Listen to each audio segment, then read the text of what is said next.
നമസ്കാരം. തലസ്ഥാന കോർപ്പറേഷനിലെ പരാജയത്തിൽ നടുക്കൻ മാറാതെ CPM. കഴിഞ്ഞ തവണ വിജയിച്ച 55 സീറ്റുകളുടെ സ്ഥാനത്ത് ഇത്തവണ CPM-നുണ്ടായത് കനത്ത തിരിച്ചടിയാണ്.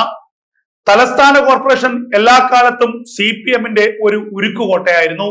ആ ഉരുക്കുകോട്ടയെ തകർത്തുകൊണ്ടാണ് ഇത്തവണ BJP 50 വാർഡുകളിൽ വിജയം നേടിയത്.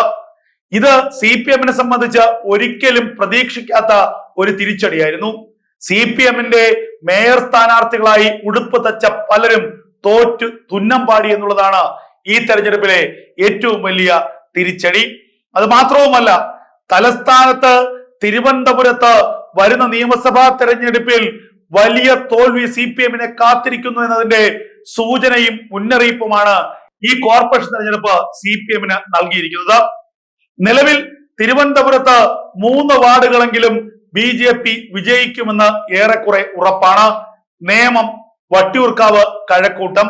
ഈ 3 വാർഡുകളിലും ഈ 3 നിയമസഭാ മണ്ഡലങ്ങളിലുള്ള വാർഡുകളിലും CPM-നേറ്റത് കനത്ത തിരിച്ചടി തന്നെയാണ്. നേമത്ത് രാജീവ് ചന്ദ്രശേഖർ വിജയം ഉറപ്പിച്ചിരിക്കുന്നു. കഴക്കൂട്ടത്ത് V മുരളീധരൻ വിജയം ഏറെക്കുറെ ഉറപ്പിച്ചു കഴിഞ്ഞു. വട്ടിയൂർക്കാവില് ഒന്നുകിൽ BJP വിജയിക്കും, അല്ലെങ്കിൽ CPM പരാജയപ്പെട്ടവിടെ K മുരളീധരൻ വിജയിക്കും. ഇതാണ് ഇപ്പോഴത്തെ അവസ്ഥ. അത്തരത്തിലേക്കാണ് കാര്യങ്ങൾ പോകുന്നത്. കഴിഞ്ഞ തവണ വിജയിച്ച ബഹുഭൂരിപക്ഷം വാർഡുകൾ ഇത്തവണ നിലനിർത്തുകയും CPM-ന്റെ കയ്യിലുള്ള കൂടുതൽ വാർഡുകൾ BJP പിടിച്ചെടുക്കുകയും ചെയ്തു. CPM ഒരിക്കലും പ്രതീക്ഷിക്കാത്ത ഒരു തിരിച്ചടി തന്നെയാണ് ഈ കോർപ്പറേഷൻ തെരഞ്ഞെടുപ്പിൽ CPM-ന് ഉണ്ടായിരിക്കുന്നത്.